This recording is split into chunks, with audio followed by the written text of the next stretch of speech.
Okay, it's 4 o'clock. Can I welcome you to the Scrutiny Programme Committee?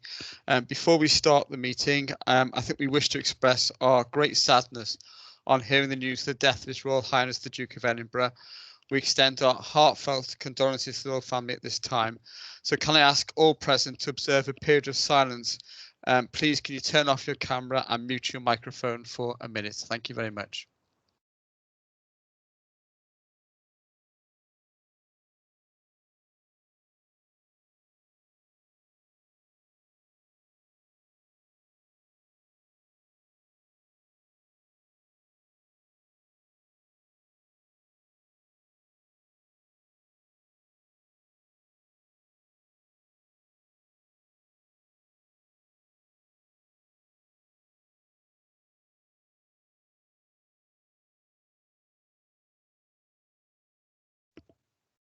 Thank you, everybody. Should resume the meeting now. Okay, so start the meeting with item 1, which is apologies for absence. I understand we've just got apologies from Councillor Lyndon Jones. Bridge, is that all we've had so far? Yes, Chair. The only Okay. apologies we're aware of. I'm going to hand over to Kate now to do a roll call for the record. Kate. Thank you, Chair. Start with Councillor Cyril Anderson. No, Councillor June Burtonshaw. Councillor Mark Stiles. Here. Councillor Wendy Fitzgerald. Yes, I'm here. Councillor Joe Hale. Yeah, here. Councillor David Helliwell. Present. Councillor Terry Hennigan. Present. Councillor Peter Jones. Present. Councillor Wendy Lewis. Present. Councillor Gloria Tanner. Present. Councillor Will Thomas has said he will be attending, but he might be a little bit late. Councillor Mike White. Present. Co-optees David Anderson Thomas.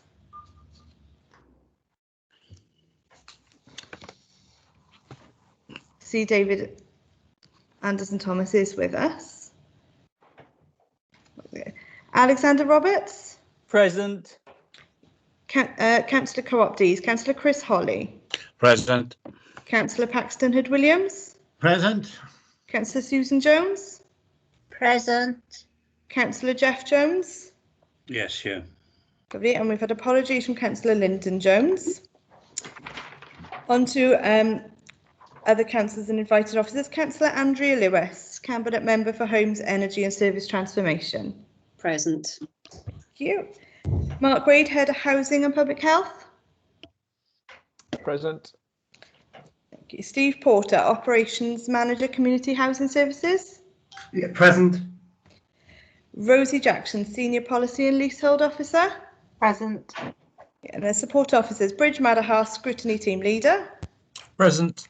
Thank you. Debbie Smith, Deputy Chief Legal Officer. Present. Thank you. And myself, Kate Jones, Democratic Services Officer. Anybody I've missed? I think June Brenshaw's just joined us. Yeah, I've just joined. Lovely. Yeah. Thank you very much. I suspect Cyril Anderson is still in planning. Is that right, June? Is planning still going on? No, it's just finished. Okay, well, I'm Just sure finished, Chair. Cyril will join us in a second, then I'm sure. I had to leave slightly early, obviously, to chair the meeting. Okay, thank you. Item 2, disclosures of personal and prejudicial interest. Does any member have any disclosures to make? No, I shall take that as none then. Item 3, prohibition of whip votes and declaration of party whips. No? Okay, thank you. So let's move on to item 4, which is the minutes of the last meeting. So we go for accuracy on page 1, page 2, page 3, page 4, and page 5. Can I take it that members are happy those minutes are accurate? Okay, thank you. So we move on to item 5 then, which is public question time. I don't think we've had any questions, have we, from the public, Bridge? No. There are none, Chair. Okay, thank you. In that case, we'll move straight on to item 6, which is scrutiny of the homelessness strategy. Can I welcome Councillor Andrea Lewis, Mark Wade, Steve Porter and Rosie Jackson. Andrea, you're going to do a brief introduction to this report. Thank you, Peter. Yes, thank you, Chair. I will. I'm just going to be very brief, actually, because as members will know, this full report has gone to full council as an update. And I know members have had a very extensive, comprehensive report on the agenda in advance of the meeting. So if I can just pick out the highlights, members will recall that in Swansea, we committed to always a bed pledge prior to the pandemic and at the beginning of the process of this homelessness strategy. And I'm proud to say that we've stayed and endorsed and we've improved on that in some respects. The strategy obviously runs from December 2018. We're just over the midway point at this moment in time. Clearly, we couldn't predict the pandemic, but I have to say there's still been excellent progress across all 5 objectives of the homelessness strategy, despite a significant increase in demand over this period, with us helping over 300 people into more permanent or supported accommodation, and some of the best partnership working I think I've ever seen. It's been an incredible surge of response from all partners and all organisations connected to this agenda. And I'm really proud that that will continue and we will seek for that to continue. I'm not going to say much more than that at this point, Chair. I don't know if Mark Wade, Steve or Rosie want to add anything further to that, or if you just want to go straight to questions. If the officers want to add anything, then please do so. Otherwise, we'll go to questions. I'm going to take. Thank you, Chair. If I could just quickly just echo Councillor Lewis's comments there. Really, it's been a hugely challenging period for the service. One which has involved a huge amount of hard work as well, which I'm sure everybody is appreciative of. But I just wanted to make that point in addition to the points which have been made there. Partnership approach as well, which will come out, I'm sure, in discussions as part of this meeting. So just wanted to make that point before I hand over. Thank you. Okay, thank you for that, Mark. Shall I kick off then with questions? I mean, clearly, I think everybody's been very impressed with the work that has gone on in this field, and certainly the challenges which officers and the council faced in terms of homelessness during the pandemic were immense, and I think everybody has risen tremendously to that challenge and dealt with it in a brilliant way. So I think what we're looking at now is how we're going to move on from that. Which I think is quite important. So, but just looking at the strategy that was agreed in 2018, could maybe just outline what you think now has been made redundant, if you like, by the changed circumstances where we find ourselves now in 2021. What is different now to when this strategy was originally agreed in 2018? Thank you, Chair. If I can start things off and then hand over to officers to add anything further. You know, in some areas, in some ways, the pandemic has actually accelerated our plans in terms of our homelessness strategy. The removal of priority needs by Welsh Government ensured that we had to help everyone. But as I've said, we had already committed to always a bed pledge. What helped with that was the additional funding that came from Welsh Government in order for us to be able to provide a roof for everybody.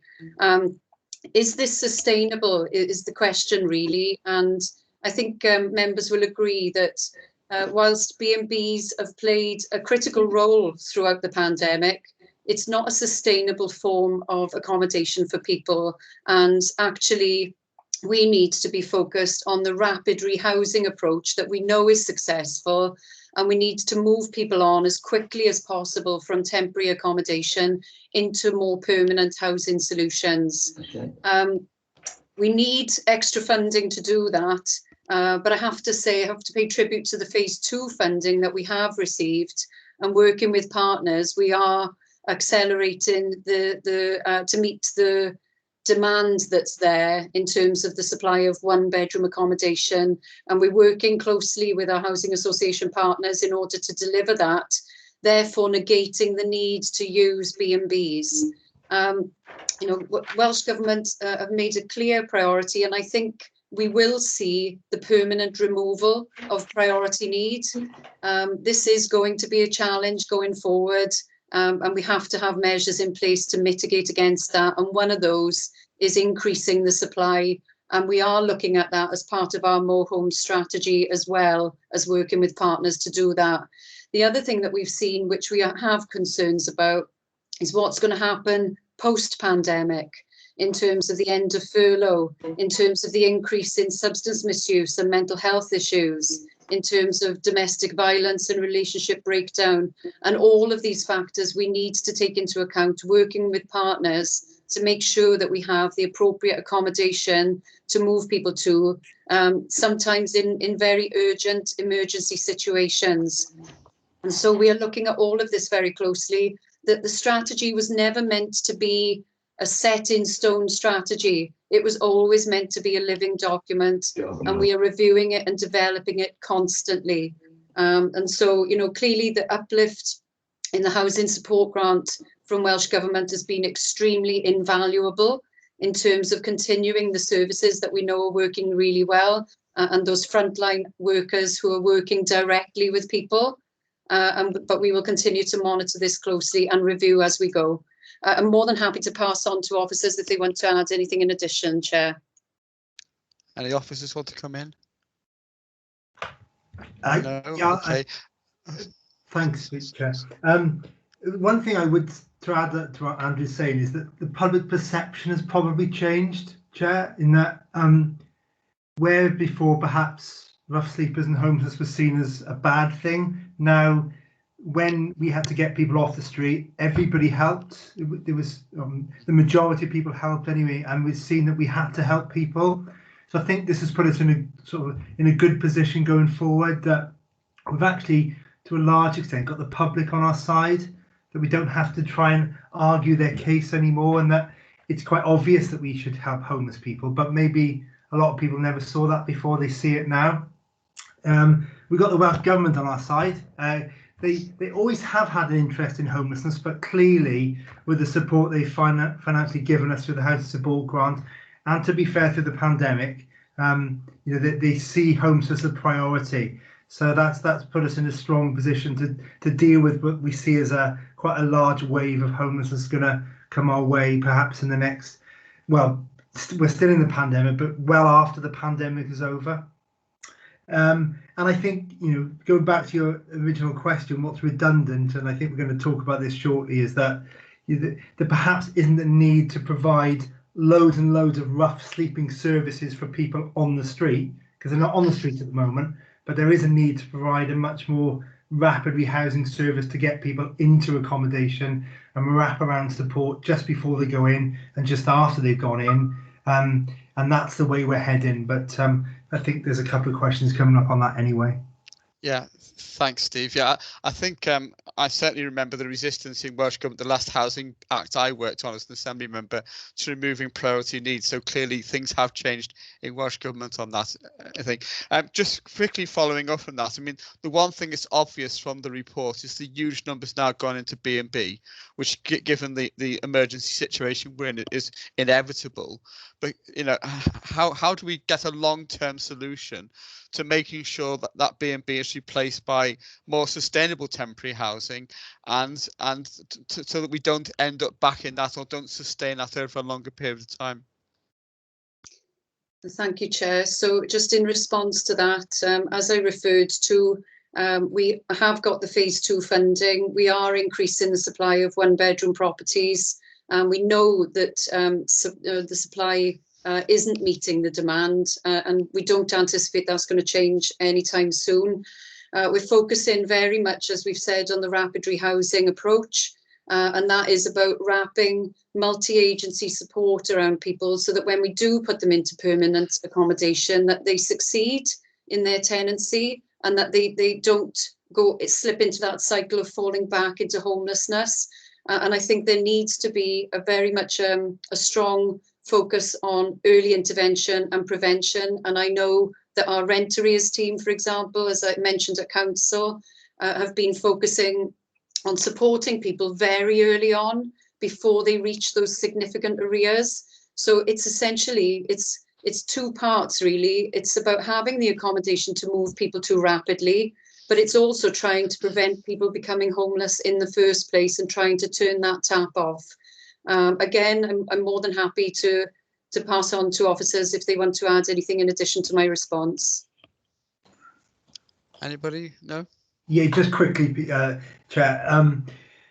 The other thing is we are doing a temporary supported housing review, and I suspect the outcome for that, well, I'm not going to preempt the outcome, but it is likely that we will try and speed people up through that supported housing process so that people spend shorter time in temporary accommodation, but get into the permanent accommodation much quicker. And as Andrea's just said, to keep people in that accommodation rather than this cycle of homelessness all the time. Okay, thanks. Right, Mark Child next. Your question on sustainability. Yes, thank you, Chair, and thank you, Cabinet Member. I believe you partially answered this already, but I mean, clearly Welsh Government have maintained, even through austerity, a level of support to prevent in-housing homelessness and to dealing with homelessness. And there's been a massive increase dealing with the problem during the pandemic. To sustain that, we will need that. We are dependent on Welsh Government funding, I assume, and to adopt this housing first approach and to accelerate, as Steve Porter was saying, people through the process. How confident are you that we will have that funding? I think we've shown we've got the ability of how to deal with it if we've got the funding, but we need that funding to go forward. What have your conversations been like with Welsh Government? Thank you, Chair. In response to that, as Councillor Childs has said, I partly answered it because we've seen a commitment like we've never seen before across Wales in terms of tackling homelessness and the abolition of rough sleeping. And I know the Welsh Government have been hugely committed to that, and that has been shown not just in the funding that they've provided, but also in the meetings that they've had in my capacity as WLGA a chair of the Housing Cabinet Members Network. The Minister and her officials have met with us on many occasions just to understand the challenges, and I think they've got a really good bearing on what we're dealing with and what support we need. And so I'm quietly confident going forward that Welsh Government will give us the funding that we need, but I have to stress the caveat to that. It's critically important that we get financial support going forward, because without the financial support, we cannot continue with the frontline staff that we've got in place. You know, these people have built up levels of trust with some people who are embedded and entrenched and very hard to reach. And they've managed to break through that for people who've got very complex backgrounds and complex issues and build up that trust. And so it's really important that we keep those positions going, we keep and maintain those relationships with people, and funding is critical to that. So it's not just about bricks and mortar and roofs over people's heads, it's also about the teams that we work with and making sure that they're still there, and that is highly reliant on the funding from Welsh Government. So quietly confident, but we shall see after May. Okay, Mark. Okay, in that case, thank you. Councillor Jones next. Peter, are you there?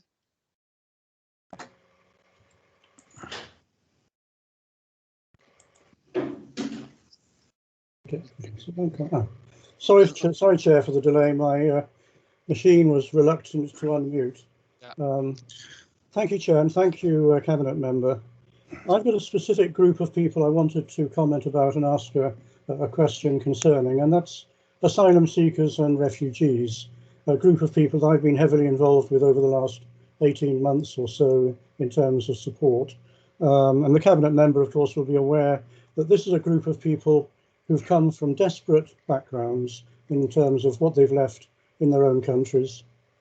They've arrived here with little or no money, limited English in many cases, and often dependent, in fact the ones that I'm aware of, fully dependent on food banks for support both for themselves and for young children and babies And obviously this is a group, therefore, that are heavily affected by changes in their home status.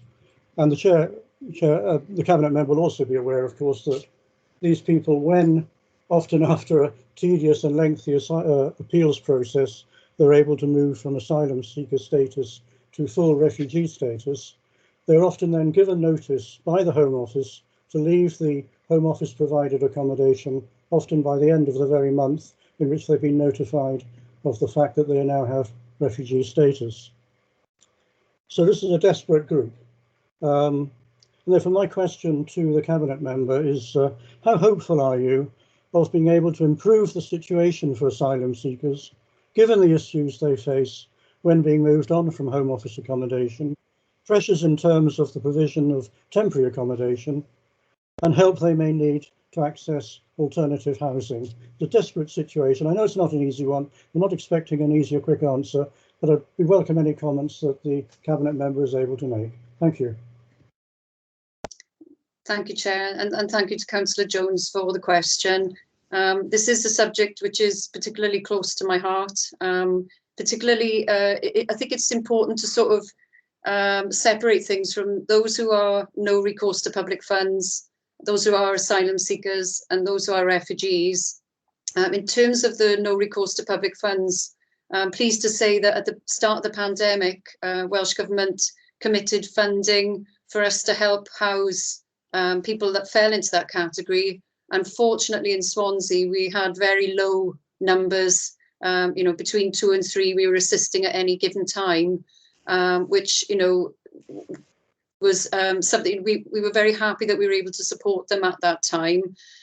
In addition to that, through the WLGA and working with colleagues as well who deal with refugees and asylum seekers in their portfolios, I was lobbying UK government to consider and reconsider their position about those who have no recourse to public funds, to find a more permanent funding resource solution moving forward. Unfortunately, we haven't had a greatly positive response, I'm afraid to say, but we will continue that lobbying. In addition, I think there are technical responses as well to your question, because there are 2 categories that people fall into in this situation, and I will hand over to officers to take you through the 2 categories because it is more technical. Thank you. Thanks, Andrew. Yeah, it is quite a complicated area, as you've pointed out, Councillor Jones, but one that Swansea are quite proud of, being one of the 4 dispersal areas in Wales, and that's a way hopefully will continue for a long time to come. So we do pride ourselves on treating asylum seekers and refugees with, I would say, really good service. During the pandemic, anyone who's no recourse to public funds has been accommodated, and that's the way it's going to stay. There is nobody on the street simply, so they've sort of in a way put the legislation to one side, rightly so, and everyone's been accommodated. And as Andrew said, we've got a few in there at the moment. Some we're able to help, and some are just staying there for the time being, and we're waiting on UK legislation to direct us in the right way. We've got an infrastructure whereby anyone who comes through the system has the right support in place. So we've got Helen Clancy heads up the asylum seeker and refugee support services. So we work with education, social services and health and the Home Office to make sure that things are on. So there's quarterly meetings to deal with that. So there's an infrastructure that we can support anyone that comes through our system. The one challenge we've got is that the Home Office, for the first 6 months of the pandemic, said, look, don't worry, we're going to put things on hold. No one's going to come through the system. We know that you haven't got any temporary accommodation, hotels are closed, etc. Unfortunately, in the last couple of months, there's been a little bit of a sea change whereby the Home Office has said it's business as usual.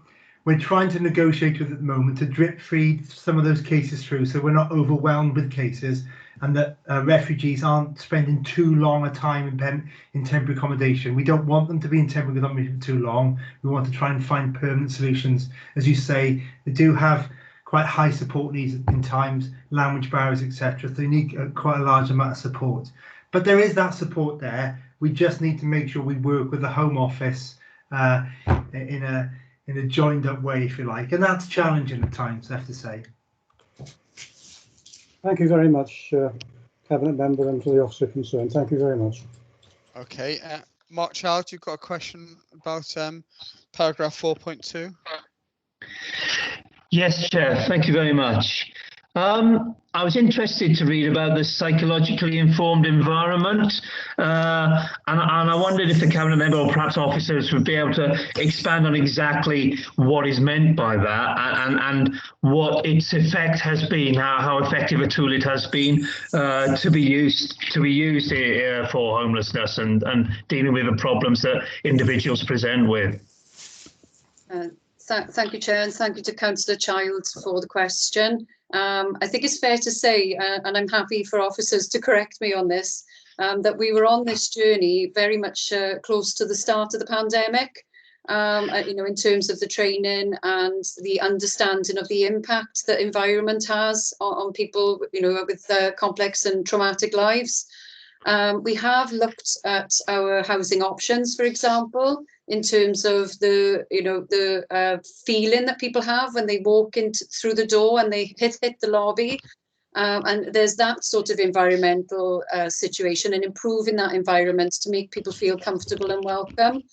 But there's also that psychological impact on how we deal with people and how we treat people. So rather than expecting them to come to a housing office, we go to them and we help them and support them face to face wherever they are. So I'm not going to say much more than that.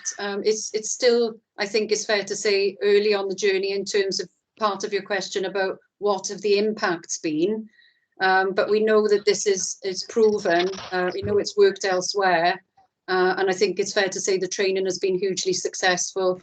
And with that, I'll pass on to officers to add more to the response. Steve? Yeah, it's a really interesting area. It's about how you deal with people. It's about when you ask the question, what is PI? We can't give you a training session now. I'm not the right person to do it. In fact, it'd all be useful if we all went on it. But it's about how you deal with people, the physical environment. For example, the best argument, our rents team, as Andrew said, started doing this pre-pandemic. They changed the letters they were sending out to someone who's in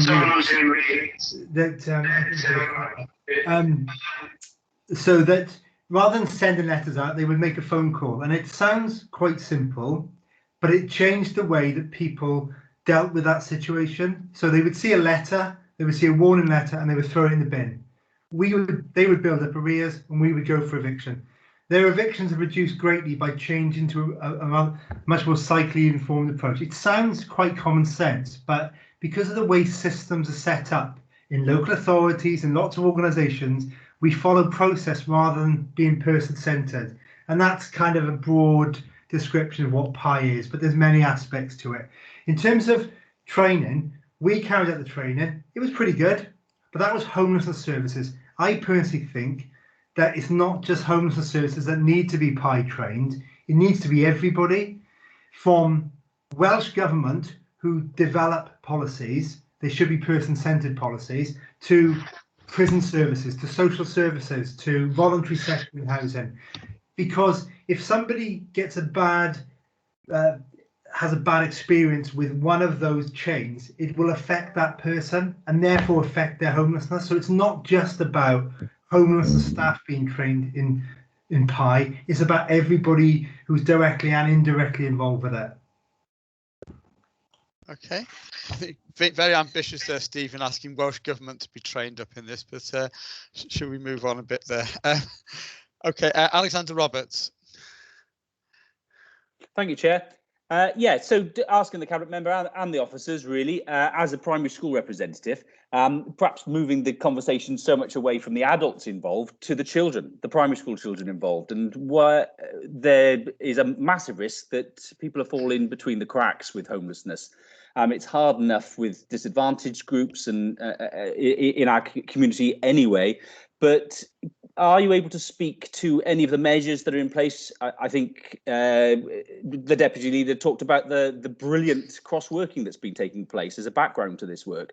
Are you able to reassure us that that cross-working is not leaving any primary school children behind and trying to improve and, well, actually provide continuity in their primary school experience? I wonder if you'd be able to speak to that, please. Yeah, I bring Steve in to give a more comprehensive response because obviously this is very much about management on the ground.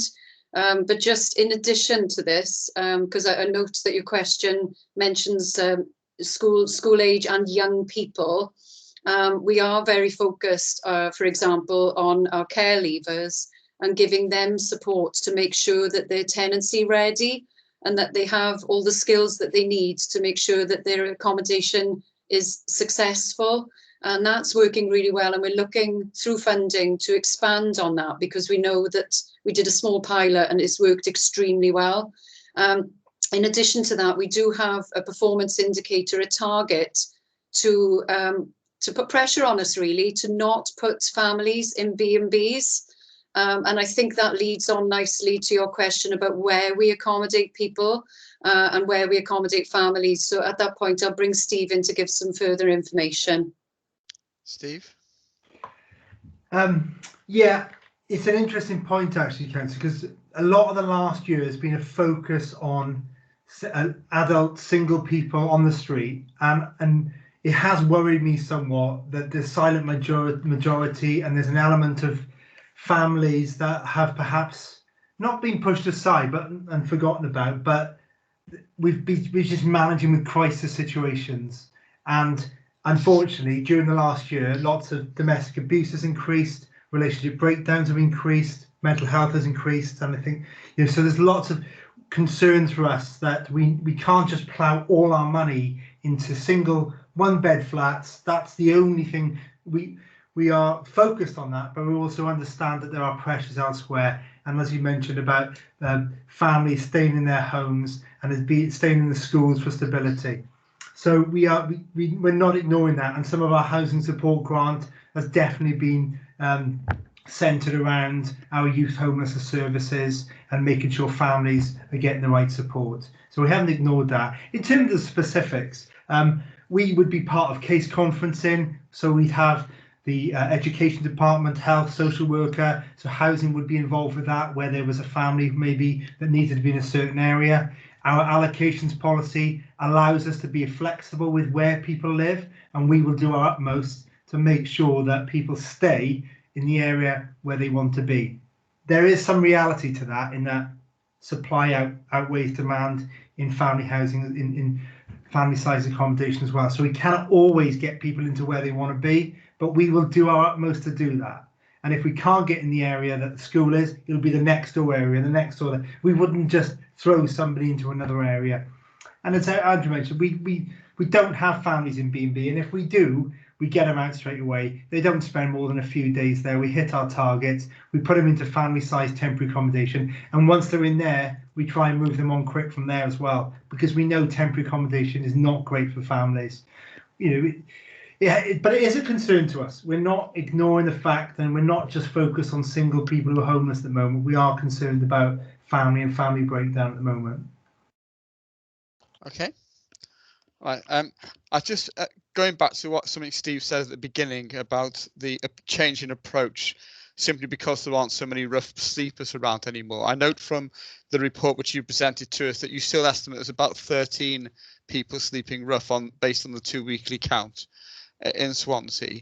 And clearly, as we come out of the pandemic and well, maybe spending priorities changing, something that may grow. Hopefully it won't. Hopefully we'll be able to keep it down and reduce it. But obviously one of the changes as a result of that is you seem to be moving away from this holistic solutions centre, which was in the original strategy. So I'm just interested into how we go forward in that. I noticed in the report you talk about some of those facilities could be made available at T. Tom Jones, which I think would be very welcome. But also, I know that when the council is looking at having this central one-stop shop in the former British Home Store in Oxford Street, and I understand that Housing Options is possibly moving in as part of that. And I was just wondering, will there be any additional facilities added to Housing Options, which may well add to this this provision, if that goes ahead in that particular way? Have you got any plans as to how you propose to do that? Thank you, Chair. Again, I bring in Steve to add to the response. I believe you asked this question at Council, and my response at the time hasn't really changed. We are in a different place, it's fair to say, where we were pre-pandemic. We have to learn from the lessons that we've learned throughout this pandemic in terms of accelerating our approach, rapid rehousing, and most importantly, taking support to people when they need it, as opposed to expecting them to come to support in terms of a base in the city centre. We should be doing more outreach and getting out to people when they need it. And we've learned that that is working very successfully. There are there's need for further support in terms of T-Tom Jones. That wraparound agency support is there. That's working extremely well. What I'd like to see is that we use that facility and maybe possibly further facilities like that in terms of the rapid rehousing. So when people arrive there, they get that wraparound multi-agency support, but then we rapidly rehouse them into permanent accommodation at the appropriate time. And I don't know if a housing solutions centre, which we thought at the very start of this strategy was the right way and the right approach. We're not convinced that that is the right approach now. And so we've reviewed our position on it. But we will continue to learn the lessons, but we will continue, more importantly, to listen to the people who are affected, impacted. Their voice is particularly important in this. What's worked really well, what hasn't worked really well, and we'll continue to evolve and develop our services, putting the person at the centre of everything that we do. I'm happy to hand over to Steve now, but you are right. Our direction of travel on this has changed. In terms of the city centre hub, I'm not sure if the plan is still to put housing options in that hub. I think we may be leaving housing options where it is, but there has been serious consideration, as far as I understand, in terms of the agencies that are there under one roof, for example, and so job opportunities, etc. So they will be there for people to go to if they need that support, and they will be signposted to that. But I'm happy to hand over to Steve now to add anything further. Okay, Steve. Yeah, thanks. Going back to the numbers, sorry, Chair. On any one night at the moment, we're looking at sort of 2 to 3 rough sleepers out. All right, but that means that somebody might come into the city tomorrow, and the following day we get them into accommodation. So the numbers are so much less than they were two years ago. They're the lowest I've ever known them. I'm just relying on what's in your report in paragraph 3.7, Steve. Yeah, so if you add them up after each night, that may be, but on average per night, it's about 2 or 3, compared to probably 15, 20 2 years ago, and maybe a few more, actually, 25 to 30 on the worst level. So those are the sort of numbers we're talking about at the moment. They may change, we know that, but that's what we're talking about. But the important thing is we're talking to people now that we never did before, perhaps. So we're talking to health about the wellbeing centre and what services that we may be able to deliver from there. We may not move housing options into the public centre hub, but we could also support them and provide a service there at times in the week or days, and an appointment system running from there. And we're talking to Crisis about what they're delivering. And there are a lot of services developing and have developed, and we're not sure that building this huge centre now is necessary. Yeah, fair enough, yeah. You know, so I think the key is that the partnership working is there, and we're talking to all these different people to make sure that the moment we don't think there's a service there, then we can plug that gap. Yeah, I accept this. You know, the solution centre may well be well over the top now. I just was interested how we were going to move forward from that in terms of what facilities we're putting in. So thank you for that answer. Mark Child, you've got a couple of questions which we pre-agreed. Do you want to come to those on RSLs and vaccination? Yes, thank you, Chair. Yes. I mean, key to our ability to get work going forward has been, it must be the sustainability of the increased level of partnership that the Cabinet member spoke about at the beginning. And one of the key partners in there is our RSLs, obviously, to be able to react quickly, to have the resources available to react quickly, and the partners willing and able to react quickly has got to be key to our desire for sort of housing first and get people off the streets, out of temporary accommodation into somewhere more sustainable with a package around them to help them get through to be self-sustaining, if you like. So how is our relationship with RSLs? And the other question I had is how's the vaccination the question everybody's asking all the time at the moment, how's the vaccination going for this particular group of people who we are helping now? Because clearly the reason to get them off the streets in the first place was to provide some kind of protection for them from COVID. So are we driving that protection forward with the vaccine and melding them into the vaccination progress that the rest of society is participating in? Those are the two questions. Okay. Thank you, Chair, and thank you, Councillor Child, for both questions. In terms of the first question, I think I've said it publicly many times, but I'm happy to repeat myself over and over again. I've never seen such incredible partnership working throughout this pandemic. From the very start, when things hit in March, regular weekly meetings were set up with housing associations and partners, and it's been massively successful. Not just with housing association partners, actually, but with third sector organisations, charitable organisations, private sector. But it's been incredible, and it's been a joint effort, a collaborative effort in terms of tackling homelessness and tackling rough sleeping, and long may it continue. So I'm really pleased to report that, and I think it's been one of the successes throughout this very, very difficult period.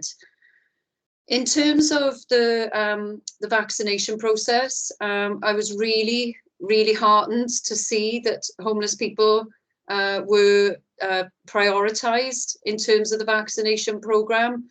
They weren't on the initial list, as you know, but we know, as you say, that they're very vulnerable and obviously should be definitely prioritised in terms of that programme.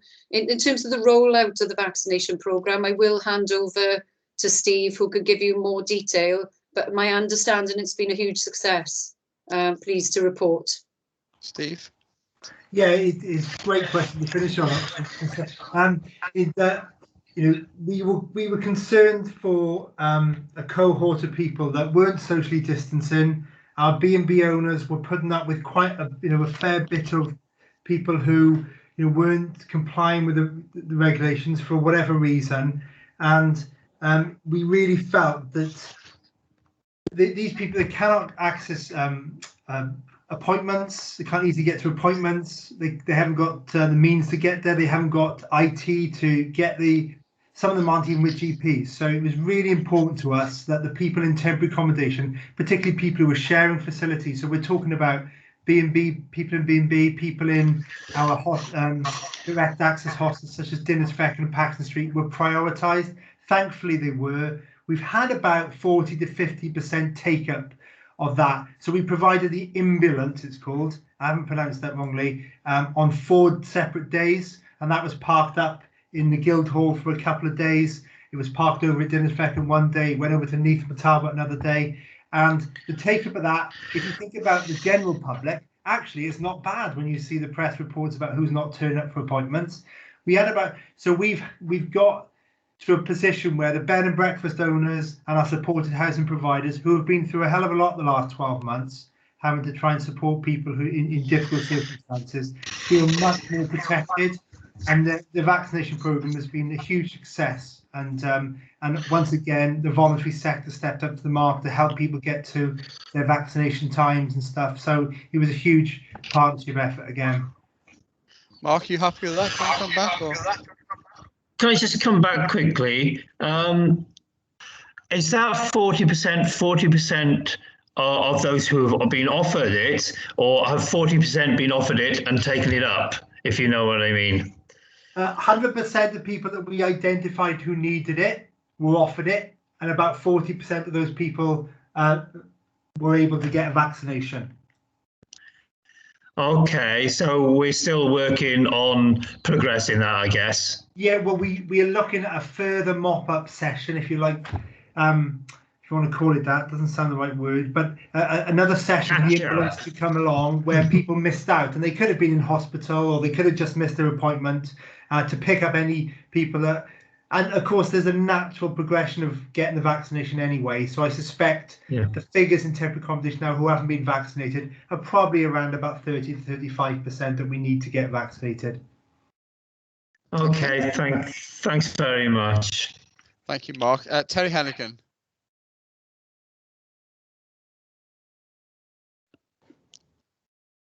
Yeah, just a quick one. The removal of priority need by the Welsh Government, I was wondering, does that have any effect on our point system? Are we do we put things together? Yeah, I'm happy to pass on to Steve on that one. But what we saw, Terry, was when people present as homeless, we have a priority system normally. That's the normal system. And if they meet that priority need, we then house them urgently as an emergency case. During the start of the pandemic, that priority need was removed by Welsh Government. And as I said earlier, we don't anticipate that it's going to be reinstated.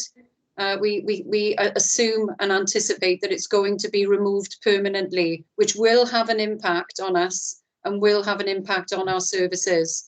But I will concede to Steve in terms of how that impacts on the point system itself. Well, that's a tough question, Terry. I'm still waiting for the last time I asked you a question, Mr. Steve Porter, but I'm joking, of course. Nice in Scotland, when they removed priority need many years ago now, they realised it takes 5 years to migrate over to. You can't just do it overnight. So we anticipate when we do remove priority need, they understand it'll take 5 years, and they also understand that we need resources to do that. So that there is a concern about that, but we will get more resources to deal with that. And therefore we need to look at the allocations policy. So yes, Terry, it would have to change the way it is now. We've got an action in the strategy to look at the allocations policy round about 2022, so at the end of next year, which will tie in with the time that priority need will probably go. So we will reflect that in the point system. But what we can't do is house 100% of homeless people. If you do that, then no transfers ever get housed. Nobody who's going into homelessness potentially will ever get housed, or somebody who's in unstable accommodation. And it goes back to, well, we don't want crisis management. So we don't want to get a set of an allocation policy where it's just helping homeless people. We want a balanced approach. But yes, we will have to look at the point system. Could I just Pete, could I just add to that? When we're talking about the partnership, how everybody can come together, I should imagine that our local community coordinators have played a major part in that. Yeah. Yes, we are working with everybody on the front line, and that also, I have to say, one thing I haven't mentioned is Matt's House and voluntary agencies like Matt's House that have helped provide Christmas lunches, gift bags and food throughout the crisis. So it has really been a joint effort across the board, Terry. Thank you.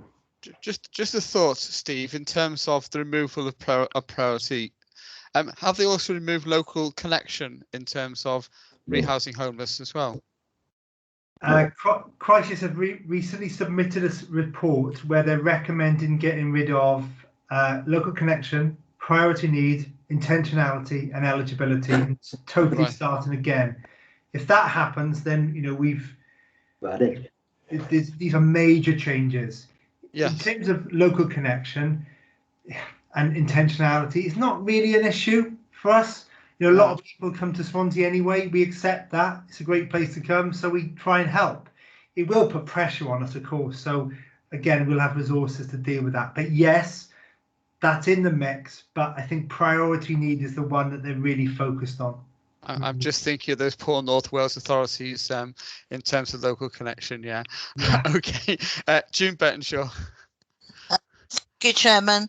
First of all, congratulations to everyone involved. I'm very proud that in Swansea we have done such a good job.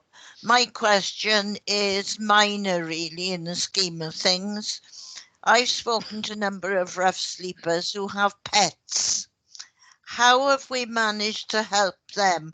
Because they're afraid to go into accommodation in case they have to give up their pet. Thank you, Chair, and thank you to Councillor Burtonshaw.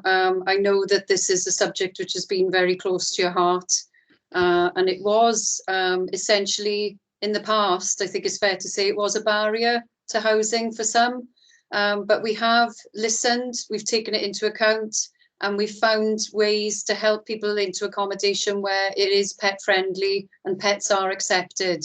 I don't know if Steve wants to add anything further to that, but I'm really pleased that we have built that into our planning assumptions and our support offered. Well, it is most definitely not a minor question, as my dog is sitting next to me, Councillor Burtonshaw. Absolutely not. It is something. It's mine. It is absolutely something that we've taken on board.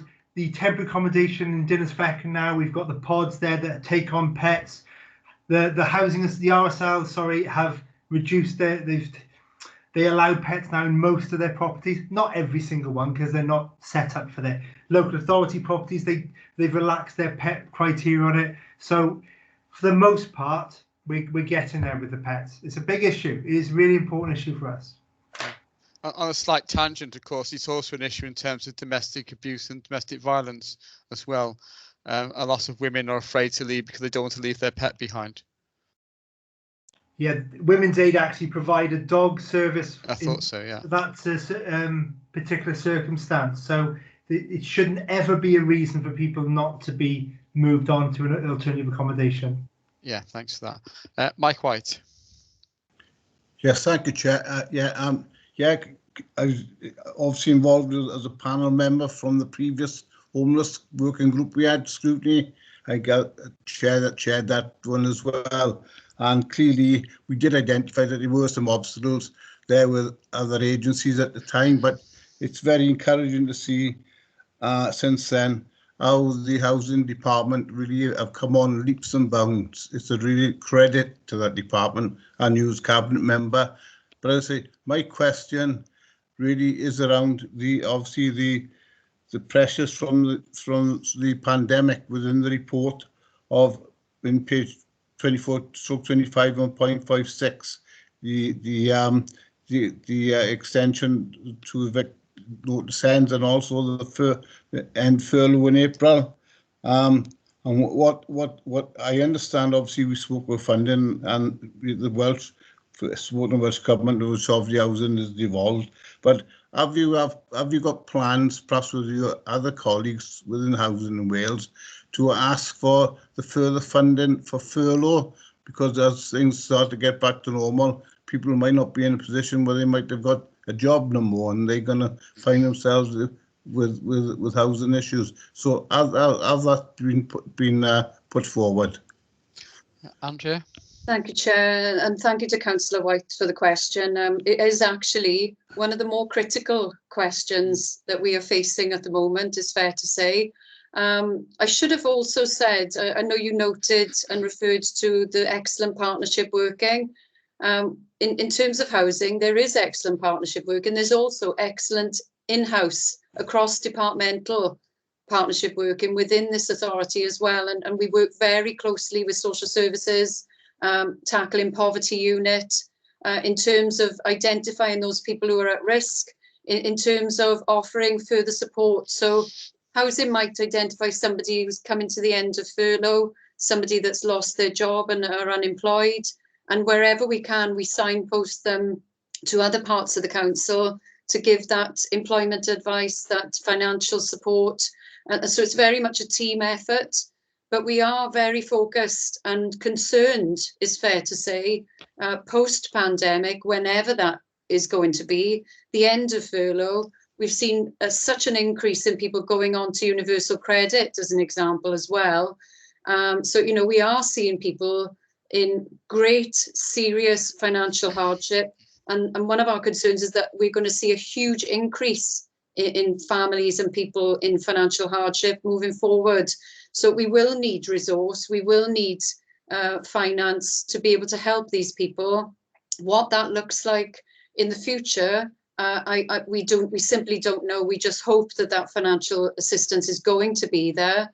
But recently we did have further funding, recognising that we need to continue that temporary emergency accommodation, at least for the next 6 months, which does give us some comfort. But it is something that we're watching very closely, we're very mindful of, and we are anticipating that there's going to be significant issues moving forward. And so hopefully we will have a government in place that can help support us to help support those people in most need. Okay, you okay with that, Mike? Yes, thanks, Chair. Thank you very much. Has anybody got any other questions they want to raise on this report? No? Can I thank you then very much, Andrea, and the officers? Oh, sorry. Oh, who's that? Sorry. It's Joe. Joe Hale. Yeah, sorry, Joe. Sorry. Yeah, it's just on the partnership working, Andrea. It's interesting, the partnership with the health service. I don't know if you're aware or officers are aware. We used to have, because many homeless people have mental health issues, drug issues, abuse issues. We used to have 2 outreach workers working from the high street surgery. They were mental health nurses, seconded from Kevin Coyd. And although we've done a great deal of work in getting the homeless into accommodation, those mental health issues are still there. And I'm just wondering what happened to that scheme, if the scheme is still going on, or is it being linked into anything else? Because quite clearly, if mental health issues aren't clinically being looked at regularly, some of those people that are moving into the accommodation could be impacting maybe areas detrimentally. So I'm just wondering if that scheme's still going on, and if it's not, what's taken its place? Thanks very much. Andrea. Thank you, Chair, and thank you to Councillor Hale for the question. Yes, it is critically important that we have mental health support. That is one of the major focuses in terms of the Housing First approach. So we are funding mental health support for people, you know, in terms of outreach. We do have, not sure if I'm able to mention by name, but I think I will, because I think she has been named in previous reports. We've got Jan the nurse, who is due to retire very soon, and we are looking to extend her replacement to be full-time. So we've got funding in the housing support grant to fund that, because we recognise the importance of that position and the increase in demand. But in terms of your specific question about mental health support, I think it's probably wise to bring Steve in to give any additional information on that. But you are right to highlight it, Joe. It is something which we are seeing an increase, and we definitely recognise that we want to make sure that we've got the right support in place for people, because it is a major part of the success of them sustaining their permanent housing. And I personally believe And I hope that we get to this stage at some stage that we see early intervention and early prevention in terms of mental health support. People who are not reaching desperation and complex, serious levels of mental health, but getting in early and giving them the right support as early as we can so that things don't reach crisis stage. But I'm happy to bring Steve in on this as well. Steve? Yeah, thanks. Very, very quickly, it's a really good question. Jan, the nurse, has been incredible, the work she's done. She's just retiring this week, I think. She's got a replacement that we helped to support, so that was a continuity of that service, because it's just invaluable to us. Jan, for example, helped people get to the vaccinations physically, and she was just brilliant. And it's been such a success, actually, that Neath have got funding to duplicate that role in Neath and Batalba, which Jan, in her retirement, is now doing 1 or 2 days a week to help set that up.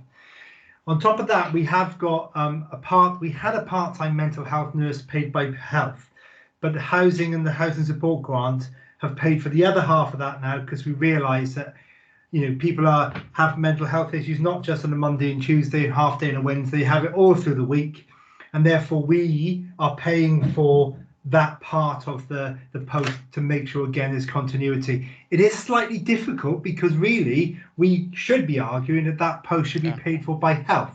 It doesn't matter for now. We can argue that in next year's budget or whatever. We just want the service to be there. So anytime that somebody's got mental health issues in our temporary accommodation or on the streets, we have got the right support in place. Yeah, I think, Steve, actually that's quite an important point, because I was concerned that everything is going to fall on the local authority, and the health authority will move on because they've got massive problems of their own as a result of this pandemic, including huge waiting lists in secondary health and things. But in terms of the primary and support and partnership work, that we're going to end up picking up the tab for work which they should be doing. So I'm a bit concerned about that in the future. Yeah. Okay. I don't expect you to comment on that, Steve. Andrea may want to, but I'm not going to. No, you are right. So we will be monitoring it closely. But again, in terms of partnership working, we are working very closely with Health, not just in this sphere about tackling homelessness, but also in terms of the early intervention and integrated approach to tackling substance misuse. So there'll be more to come on that, perhaps in a different arena on a different date. It's not part of this strategy, but certainly housing and homelessness teams will be linking in with that, because obviously housing is a key part. So yeah, more to come on that. It's very early doors at the moment, it's fair to say, but we are working on it behind the scenes at the moment. Yeah, perhaps we'll highlight that in the letter to you, Andrea, so we can get an update on that when it comes as part of our forward action. That's very okay. Happy, yeah, very happy to update at the appropriate time. Yeah, Mark Chow, do you want to come in on this? Chair, sorry. As the conversation's moved on to health, I think I need to declare an interest as a member of Swansea Bay University Health Board. I'm not speaking for the Health Board, but my impression is that throughout the pandemic, housing and other areas, social services, the Health Board has been just as much a part of the partnership as everybody else, and has been impressed by the way that has deepened the partnerships that are there. And I get the feeling that they would really like to address keeping people healthy rather than dealing with them when they're not well. It's a key to how we make health sustainable going forward. Yeah. Thank you for that, Mark. I'm sure there'll be a form on its way to you to fill in for that declaration of interest. Thank you. Okay, if there's no other questions, can I again thank Andrea for coming along, and also Mark, Steve and Rosie for their contribution. It's been a very interesting session, very useful indeed. So thank you again for coming along and answering questions. Thank you. Thank you, and Chair. we'll write to you in due course, Andrea, with the our findings or whatever. Thank you. Thank you, Chair, and thanks everyone. Okay, right, moving on then. Item 7, the Scrutiny Performance Panel Progress Report. Councillor Jeff Jones is going to national report. Are you going to speak to this, Jeff, or just leave it to noted? Is Jeff there? No, I'll just say a couple of words if I can, please. If I can just emphasise that this panel actually covers quite a range number of topics, not only the city deal. And as an aside, Phil Downing, Jan Curtis and myself sit on a regional city deal panel that links in with the Swansea city deal related projects. In Swansea, we've seen development taking place in the city centre, some of which comes under the city deal heading with the council's associated 135 million contribution. I must highlight, however, that the development is only one part of the scheme, and achieving the physical building present to date, I praise officers for their hard work, but the next phase of achieving the goals of affordability, financial benefits and jobs will be crucial to the success of the projects. Of course, Scrutiny will monitor the ongoing progress and outcomes. The panel has met virtually, and I think it actually mentions it in the report, with senior representatives of ATG, and have had the benefit of scrutinising the actual arena contract, which will be invaluable to the ongoing scrutiny process. Development and regeneration is critical to the success of Swansea as a city in what is a national competitive market, and Scrutiny will ensure continue to act as a critical friend. And that's it. Thanks. Thank you, Jeff. Anybody want to say anything on this particular item? Are we happy to note that report? Okay, thank you very much then. In that case, we'll move on then to the membership of scrutiny panels and working groups. Just to note that Peter Jones has been reconfirmed as the panel convener for the Natural Environment Performance Panel. Congratulations, Peter. And the Scrutiny Working Group on Workforce, convened by Cyril Anderson, met on the 29th of March, and they'll be writing, or they've written to the cabinet member, and we'll no doubt see those letters and the reply in due course. And just to confirm that we're happy as a committee that they will meet again in 6 months' time to revisit the topic and consider the latest position, information and experience. Everyone's happy with that? Yeah. Okay. So the next committee meeting's on the 18th of May, and we're looking at crime and disorder. The scrutiny, we're going to have the Joint Chairs of the Safer Swansea Partnership Committee with us for that, as part of that. Anybody got anything on that particular item? No, in that case, item 10 is the scrutiny letters, which are for information, and item 11, the date and time of upcoming scrutiny panel meetings, also for information. And our next meeting is the 18th of May at 4 p.m. So thank you everybody for attending. Thank you for coming along, and I will see you at the next meeting. Thanks very much. Thanks, Pete.